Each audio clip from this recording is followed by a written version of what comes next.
enforcing powerful economic sanctions. We're cutting off Russia's largest banks in the international financial system, preventing Russia's central bank from defending the Russian ruble, making Putin's $630 billion war fund worthless. We're choking Russia's access. We're choking Russia's access to technology that will sap its economic strength and weaken its military for years to come. Tonight, I say to the Russian oligarchs and the corrupt leaders who built billions of dollars off this violent regime, no more. The United States...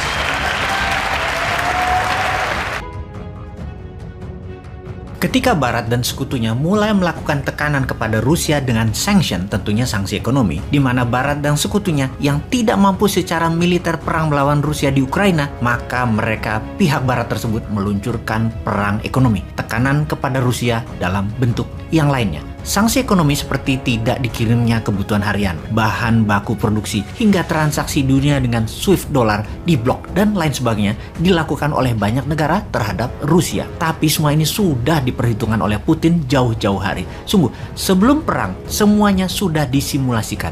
Simulasi di war room, bukan hanya perang bedil-bedilan disimulasikan, tetapi segala macam proxy war dan bentuk 7 perang lainnya seperti masalah ekonomi, sanction, transaksi dolar, alat komunikasi diblok, apapun itu sudah dipertimbangkan dan pastinya sudah punya solusi-solusinya. Misalnya, SWIFT International Payment System di mana transaksi dolar di cut off atau dipotong, tidak bisa masuk ke Rusia atau keluar Rusia. Akankah memukul Rusia? Jawabannya tidak. Kalau hal itu dilakukan malah counterproduktif, membahayakan dolar. Dolar Amerika akan berbahaya karena akan menguatkan kekuatan non-dolar seperti yuan dan rubel. Rusia sudah menyiapkan alternatif shadow banking. Mereka memakai pembayaran alternatif.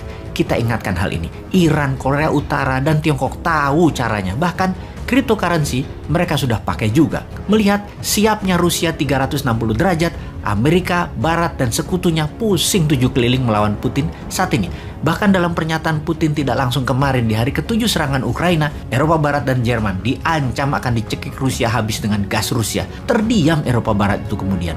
Di sisi Tiongkok, hubungan mereka makin mesra, Tiongkok dan Rusia tersebut. Saling asah-asih asuh mereka berdua. Sanksi ekonomi ke Rusia tidak akan mempengaruhi banyak terhadap Rusia karena Tiongkok siap di sampingnya. Economic warfare-nya matang sekali dari keduanya. Bahkan ekonom Barat yang mempropagandakan akan mahalnya biaya perang Ukraina per harinya yang Rusia harus tanggung, yang jika dalam minggu-minggu depan ini Ukraina tidak takluk juga oleh Rusia, Rusia akan merugi dan akan menarik invasinya. Jawaban ekonom tersebut wajar karena akademis atau pejabat komen seperti itu. Memang kalau mereka bukan ekonomis at war, orang paham bahwa Rusia bisa printing rubel setiap saat untuk memproduksi mesin perangnya. Dan Rusia punya energi banyak dalam bentuk solar, bensin, batu bara, dan lain sebagainya. Hal ini sesungguhnya kalau pemikir-pemikir waras menengok ekonom nasional Wakanda akan malu. Kok masih cetek melihat masalah Rusia?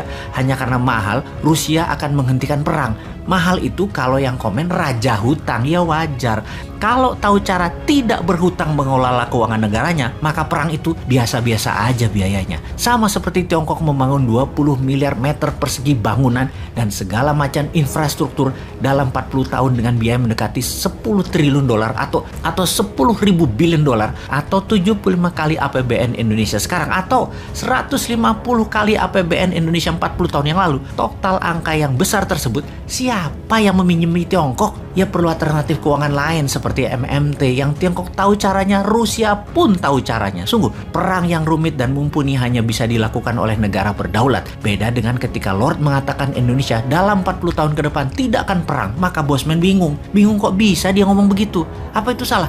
Ya enggak, aneh aja. Civis pacem para bellum adalah moto klasik yang semua tentara pegang. Kalau Anda ingin berdamai, bersiaplah untuk perang. Maka perang yang ada 7 macam itu di Indonesia harus siap. Salah satunya perang militer. Maka menguasai perang militer dengan membangun industrial kompleks pertahanan milik nasional adalah penting dan wajib. Pembangunan alat perang kalau bisa bahkan harus 100% bahannya dan produksinya nasional. Kesalahan melihat Lord yang berpengaruh dalam arsitek nasional Indonesia baik luar dan dalam negeri membuat Indonesia sekarang dianggap negara yang soft ASEAN, bahkan tidak anggap kakak lagi itu Indonesia.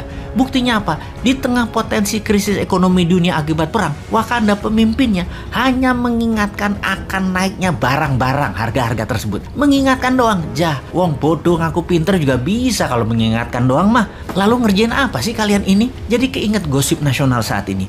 Dihembuskannya tambahan jabatan 3 tahun lagi karena pandemi dan masalah dunia membuat tidak semestinya pemilu diadakan. Sungguh, siapa yang mau dan minta perpanjangan itu sih? Yang masih enak menjabat atau yang di pinggiran makan serpihan sampah yang mengusulkan? Menurut Ngana, siapa Jo? Безусловно. Поэтому будем и дальше развивать, совершенствовать армию и флот. Добиваться, чтобы повышалась их эффективность, чтобы они были оснащены по последнему слову.